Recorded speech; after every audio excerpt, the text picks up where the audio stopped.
कि अशोक चौधरी के कंधे पर नीतीश कुमार ने बंदूक रखकर चलाने का काम किया है। नीतीश कुमार को भूमिहारों से अब कहीं ना कहीं नफरत होने लगी है। नफरत का कारण जहानाबाद सीट है। नीतीश कुमार अंदर ही अंदर भूमिहार ऑपरेशन चला रहे हैं क्योंकि नीतीश कुमार ऑपरेशन करने में माहिर हैं। नमस्कार, आप देख रहे हैं आगाज फर्स्ट न्यूज और मैं हूं आपके साथ करुणा तिवारी। बिहार की राजनीति में जातीय राजनीति फिलहाल अग्रसर है। बता दें कि जेडीयू के एक मंत्री हैं जिन्होंने भूमिहार को लेकर बड़ा विवादित बयान दिया। इसे लेकर कई जितने भी भूमिहार नेता हैं लगातार उनके खिलाफ दिख रहे हैं, टिप्पणियां भी दे रहे हैं। साथ में जेडीयू के जितने भी तमाम बड़े मंत्री हैं वो भी इस पर चुप्पी साधे हुए हैं। इस विषय पर चर्चा करेंगे। हमारे साथ मौजूद है हमारे सहयोगी संजीव।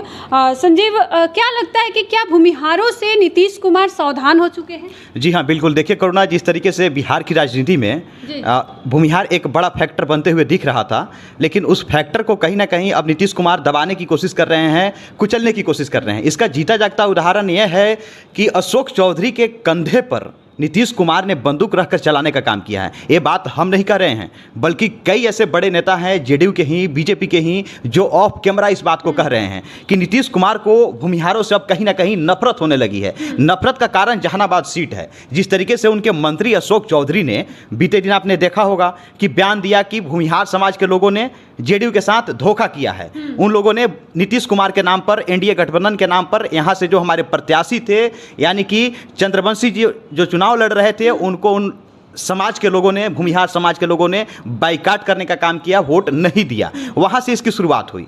लोगों का साफ तौर पर मानना है कि नीतीश कुमार ने ही कहीं ना कहीं एक सिक्का चलने का काम किया है और उस सिक्का चला है अशोक चौधरी के माध्यम से। और भूमिहार समाज के बाकी तमाम बड़े नेताओं को भी नीतीश कुमार लगातार बाइकाट करते आ रहे हैं। आप पिछला इतिहास देखिएगा करुणा, तो ललन सिंह को अपने पद से, जो राष्ट्रीय अध्यक्ष उनको बनाए हुए थे नीतीश कुमार ने, उस पद से उनको हटा दिया और खुद ब खुद कार्यकारिणी की बैठक में, जब वो राष्ट्रीय कार्यकारिणी की बैठक उन्होंने बुलाया था, तो खुद ब खुद अध्यक्ष बन गए और तमाम उनके पार्टी के नेताओं ने हामी भरी नीतीश कुमार को अध्यक्ष बना दिया जाए। उन्होंने अध्यक्ष पद से उनसे हटा दिया, हटाने का काम किया। ठीक है, पहला फैक्टर वहीं से शुरू होता है भूमिहार समाज के लोगों को बाइकाट करने का। दूसरा फैक्टर आपने देखा होगा केसी त्यागी को लेकर के। केसी त्यागी से भी नीतीश कुमार ने इस्तीफा लिया है। भले ही कहा जा रहा है कि इजराइल और गाजा वाले मुद्दे पर केसी त्यागी ने सरकार के खिलाफ अपना स्टैंड रखा था, अपनी बात रखा था, तमाम विपक्षी दल के नेताओं के साथ उन्होंने बैठक किया था, लेकिन मुद्दा वो नहीं था। ये नीतीश कुमार के द्वारा चला गया एक सिक्का है, एक कार्ड है, जिसका कहीं ना कहीं केसी त्यागी एक उदाहरण के तौर पर दिख रहे हैं और भूमिहार समाज से लगातार बाइकाट करने की कोशिश नीतीश कुमार कर रहे हैं। करुणा, अच्छा, कहीं ऐसा नहीं लग रहा है संजीव कि नीतीश कुमार जो है एक ऑपरेशन चला रहे हैं, भूमिहार ऑपरेशन हटाने का? जी हाँ, बिल्कुल। वही तो मैं कह रहा हूँ, बिहार की जनता इस चीज़ को समझ रही है कि नीतीश कुमार अंदर ही अंदर भूमिहार ऑपरेशन चला रहे हैं क्योंकि नीतीश कुमार ऑपरेशन करने में माहिर हैं और वो ऐसा ऑपरेशन करते हैं जो ऑपरेशन सक्सेसफुल होने के बाद लोगों को दिखता है कि चलिए भाई इनका ऑपरेशन हो गया। अब उनके नज़र में भूमिहार समाज ही ये बैठ गया है कि भूमिहार समाज हमारी पार्टी को वोट नहीं करता है और आने वाले दिनों भी नहीं करेगा, तो हम भूमिहार समाज के नेताओं को इतना अहमियत क्यों दें अपने पार्टी में। यही कारण है कि केसी त्यागी से उन्होंने इस्तीफा भी ले लिया है ना। तो भूमिहार ऑपरेशन उन्होंने शुरू कर दिया है और इसमें भूमिहार समाज के कई बड़े नेता इसके चपेट में आने वाले हैं। और लगातार जिस तरीके से अशोक चौधरी ने बयान दिया, इसको लेकर के सबको मानना है, सब लोग मान रहे हैं कि अशोक चौधरी की जो दूरियां पहले थी, लेकिन अब वो नज़दीकिया में बदल गई है नीतीश कुमार के साथ। आपने देखा होगा अशोक चौधरी नीतीश कुमार के पास भले ही न जाते हो, लेकिन नीतीश कुमार कई ऐसे मौक़ों पर अशोक चौधरी के घर तक पहुंच जाते हैं। तो नज़दीकिया इससे दिखती है कि अशोक चौधरी और नीतीश कुमार के जो बीच की नज़दीकिया है जेडीयू पार्टी में, वो सबसे अधिक है। यही कारण है कि अशोक चौधरी को कहीं ना कहीं अपना सिपाही बना करके नीतीश कुमार इस ऑपरेशन को अंजाम देने की कोशिश उन्होंने किया है और इस अंजाम को शुरू कर दिया है। अच्छा, जेडीयू में कितने बड़े तमाम बड़े नेता हैं? अनंत सिंह भी है। अनंत सिंह खुद भूमिहार से आते जाति से, लेकिन वो सपोर्ट कर रहे हैं अशोक चौधरी को। वही तो हमने बोला ना कि नीतीश कुमार का एक चला हुआ एक चाल है और नीतीश कुमार जो निर्णय लेते हैं, जेडीयू पार्टी में किसी भी बड़े नेताओं की हिम्मत नहीं है कि नीतीश कुमार के निर्णय के विरोध में जाकर के एक शब्द भी बोलने का वो काम करे। अनंत सिंह को किसने जेल से बाहर लाया, किसने जेल के अंदर किया, ये भली भांति बिहार की जनता और तमाम राजनेता जानते हैं, है ना। ये चीजें बिल्कुल बिल्कुल इस चीज को बताने की आवश्यकता हमें नहीं है। और अनंत सिंह खुद ब खुद जैसे कि आपने बताया भूमिहार समाज से ताल्लुक रखते हैं, और अशोक चौधरी का इस प्रकार से बयान आना और भूमिहार समाज के तमाम लोगों के द्वारा विरोध करना, फिर भी अनंत सिंह अशोक चौधरी के बयान के समर्थन में दिख रहे हैं। अनंत सिंह लगातार कह रहे हैं कि वो भूमिहार विरोधी नहीं हो सकते हैं, है ना। भूमिहार समाज के लोगों में कहीं ना कहीं अशोक चौधरी ने कमी देखी है, तभी इस कमी को उन्होंने बोला है। भले ही वो बोल रहे हैं, लेकिन भूमिहार विरोधी जेडीयू पार्टी नहीं है, भूमिहार विरोधी अशोक चौधरी नहीं हो सकते हैं। लेकिन किसी भी बड़े नेता की हिम्मत नहीं कर रही है कि अशोक चौधरी के बयान के खिलाफ हम दो शब्द बोले, है ना। इस पर नीतीश कुमार का भी कोई बड़ा बयान नहीं आया है। अशोक चौधरी अपनी बेटी का भी शादी एक भूमिहार से, बिल्कुल बिल्कुल, वही तो भूमिहार समाज के जितने बड़े नेता हैं, समस्तीपुर से वो बिल्कुल बिल्कुल, शांभवी चौधरी, हाँ। उनका खुद ब खुद कुणाल किशोर के बेटे से उन्होंने शादी किया है, जो भूमिहार समाज से ताल्लुक रखते हैं, है ना। दोनों की लव मैरिज शादी है, तो भूमिहार समाज में खुद ब खुद उन्होंने अपने बेटी देने का काम किया है ना। लगातार भूमिहार समाज के बड़े नेता, चाहे वो अरुण कुमार हो, पूर्व सांसद जहानाबाद से, उन्होंने इस बात को कहा था, है ना, कि भूमिहार से आपको इतनी नफरत है, फिर भी अपने बेटी को भूमिहार समाज में क्यों दिया, है ना। उन्होंने सवाल भी अशोक चौधरी से पूछा था, है ना।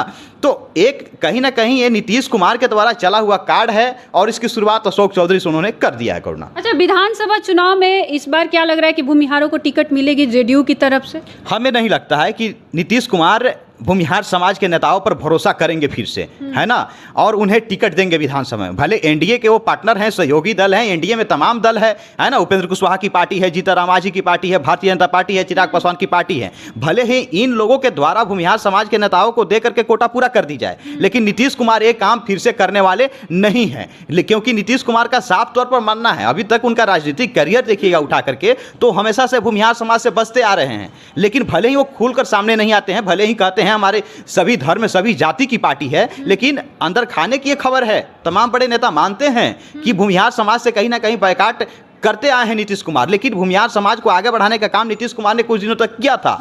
ललन सिंह को आगे उन्होंने किया, लेकिन फिर से अध्यक्ष पद से उनसे विड्रॉ ले लिया, खुद बन गए, है ना। उसके बाद अब कहीं ना कहीं अशोक चौधरी से बयान दिलवा दिए भूमिहार समाज पर। और वाकई में नीतीश कुमार इस बात को जान रहे हैं कि जहानाबाद लोकसभा सीट पर हमारे प्रत्याशी का, चंद्रवंशी जी का हार हुई है, तो भूमिहार समाज के लोग हैं। क्योंकि साफ तौर पर आप देखिए, भूमिहार समाज के अगर लोग वहाँ पर वोट किए रहते तो नीतीश कुमार के जो उम्मीदवार थे वो कहीं ना कहीं बहुत अच्छे स्टैंड पे खड़ा हुए दिखते, है ना।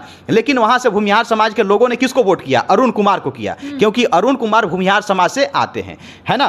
तो इसलिए अरुण कुमार को सारे भूमिहार समाज के लोगों ने वोट कर दिया, हार का एक कारण बन गए। तो उनको साफ तौर पर दिख रहा है कि भूमिहार समाज के लोगों ने जेडीयू पार्टी को, एनडीए गठबंधन को उस सीट पर वोट नहीं किया है। यही कारण है कि अशोक चौधरी ने कहा था कि भूमिहार समाज के लोग अपने जाति के कैंडिडेट को देख करके वोट करते हैं, न कि वो पार्टी और अपने नेता को देख करके वोट करते हैं, जिसके बाद से विवाद छिड़ा हुआ है। करुणा, तो देखिए, बिहार विधानसभा का चुनाव होने वाला है 2025 में। अभी जातीय उबाल बहुत तेज हो गई है, कहीं ना कहीं इस चीज़ की फ़ायदा आरजेडी भी उठा रही है।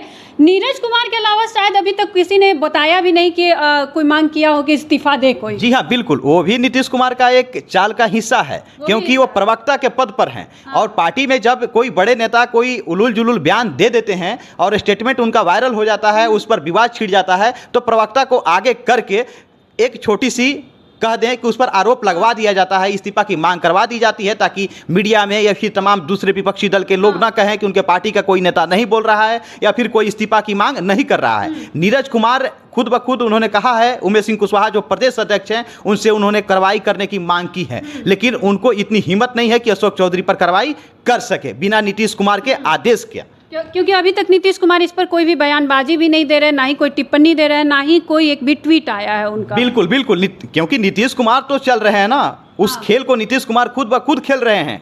इस बात को एक मोहरा बना है। बिल्कुल बिल्कुल, अशोक चौधरी को उन्होंने आगे करके इसकी शुरुआत कर दी है। अभी बहुत सारे भूमिहार समाज के नेताओं की अभी बारी है, आगे देखिए नीतीश कुमार क्या क्या करते हैं, क्योंकि भूमिहार ऑपरेशन उन्होंने चालू कर दिया है और जब तक उनको सफलता नहीं मिलेगी तब तक इस ऑपरेशन को अंजाम देने में लगे रहेंगे। अच्छा, तो क्या कह सकते हैं कि जैसे लालू यादव किए थे, भूरा बाल साफ करो, अपग्रेड, जितने भी अपर कास्ट के लोग थे उन लोगों का ऐसे ही भूमिहार के साथ हो रहा है इस बार? जी हाँ, बिल्कुल, देखिए साफ तौर पर दिख रहा है नीतीश कुमार को कि एक दूसरा फैक्टर प्रशांत किशोर भी बन रहे हैं, है ना।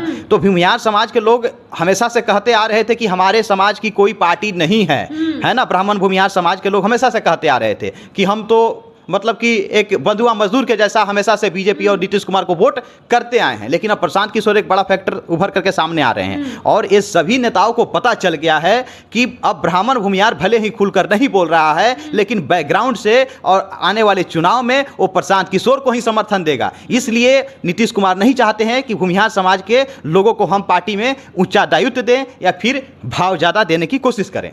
तो कहीं ना कहीं तो नीतीश कुमार को भी नुकसान होगी, क्योंकि अगर भूमिहार नेता को निकालते हैं अपनी पार्टी से तो फिर वो प्रशांत किशोर के साथ जाते हैं। सबसे बड़ी बात क्या है करुणा, कि नीतीश कुमार ऐसा ऑपरेशन करते हैं ना कि जब तक उनको उसमें सफलता नहीं हासिल हो जाती है तब तक लोगों को पता नहीं चलता है। भले ही लोगों को लक्षण दिखाई देता है कि हाँ चलिए ऑपरेशन की तैयारी हो रही है, और सीधे तौर पर नीतीश कुमार किसी अपने पार्टी से किसी भूमिहार समाज के नेताओं को निष्कासित नहीं करने जा रहे हैं, नहीं करेंगे। उन्हें बड़े पद नहीं देंगे, उन्हें बड़े पदों पर भेजने की कोशिश नहीं करेंगे। आपने देखा होगा कि उमेश सिंह कुशवाहा ने आनन फानन में प्रदेश कमेटी भंग कर दिया था। क्यों कर दिया था? वो नीतीश कुमार के आदेश के बिना नहीं हो सकता है, क्योंकि राष्ट्रीय अध्यक्ष जब तक उस पर आदेश नहीं करेगा तब तक प्रदेश अध्यक्ष की हिम्मत नहीं है कि वो कमेटी को भंग करे। और आनन फानन में 2 घंटे के बाद नई कमेटी की लिस्ट भी जारी हो गई। ये सब चीज दिखाता है। और उस कमेटी की जो नई कमेटी की जो लिस्ट बनी है उसमें तमाम भूमिहार समाज को बाइकाट कर दिया गया है। आप लिस्ट उठा करके देखिए, ललन सिंह के जितने करीबी बड़े नेता थे जो भूमिहार समाज से आते थे, उन सबको प्रदेश कमेटी में उमेश सिंह कुशवाहा ने जगह ही नहीं दी है। उमेश सिंह कुशवाहा बिना नीतीश कुमार के परामर्श से लिस्ट तैयार नहीं कर सकते हैं। आप देखिए उसमें चाहे दिव्यांशु भारद्वाज हो या तमाम, आप उठा करके जब सूची देखिएगा तो उसमें उसमें आपको कोई भी भूमिहार समाज का बड़ा नेता नहीं दिखेगा। भूमिहार समाज गायब होते हुए दिखेगा उस कमेटी से। तो ये भी एक संकेत दिख चुका है। दूसरा संकेत अशोक चौधरी ने यही दिया। तीसरा संकेत केसी त्यागी से इस्तीफा ले लिया उन्होंने। तो शुरुआत है करुणा। चलिए, तो देखिए आपका क्या कुछ कहना है कि क्या बिहार की राजनीति में जिस तरीके से नीतीश कुमार लगातार भूमिहारों के साथ अभी जो चल रहा है समय, इसमें वो 2 तरह के काम कर रहे हैं कि क्या नीतीश कुमार भूमिहारों को इस बार वोट बैंक से दूर रखेंगे, क्या वो मायने नहीं रखते उनके लिए, या फिर उनके कितने बड़े बड़े नेता हैं जो भूमिहार जाति से आते हैं उनसे अब दूर हो जाएंगे। तो आप भी हमारे साथ साझा करें और देखते रहे आगाज फर्स्ट न्यूज़।